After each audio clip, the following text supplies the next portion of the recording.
ఆదిలాబాద్ జిల్లా బోధ్లో సోయ రైతులు ధర్నాకు దిగారు. అధికారులు సోయ కొనుగోలు విషయంలో జాప్యం వహిస్తున్నారని మండిపడ్డారు. గత వారం రోజులుగా సోయ కొనుగోళ్లు చేపట్టడం లేదని ఆవేదన వ్యక్తం చేశారు. రంగు మారిందనే సాకుతో పంటను కొనుగోలు చేయకుండా కుట్ర పన్నుతున్నారని వాపోయారు. అధికారులు ఇప్పటికైనా సోయా పంటను కొనుగోలు చేయాలని డిమాండ్ చేశారు. మా విలేజ్ కన్గుట గ్రామం మండల్ బోత్ సార్ మేము సోయను పండించి ఇప్పటి వరకు 2 నెలల 15 రోజులు అవుతుంది. అయినా కానీ ప్రభుత్వం ఇప్పటి వరకు రైతుల తరఫున ఎలాంటి న్యాయపరంగా కొనుగోలు చేయడం లేదు. రంగు మారినాయి అంటారు.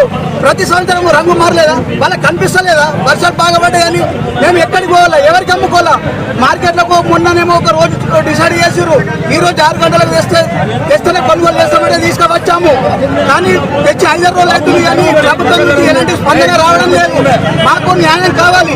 ఎవరికి చెప్పుకోవాలి? మరి అగర్చే మా సోయలకి కొనుగోలు చేయకపోతే మాకు మందు డబ్బలే శరణ్యం. దీనిపై వెంటనే ప్రభుత్వం స్పందించి రంగు మారిన ప్రతి గింజను కూడా ప్రభుత్వం వెంటనే కొనుగోలు చేయాలని కోరుకుంటున్నాము. జై జవాన్, జై కిసాన్, జై జవాన్.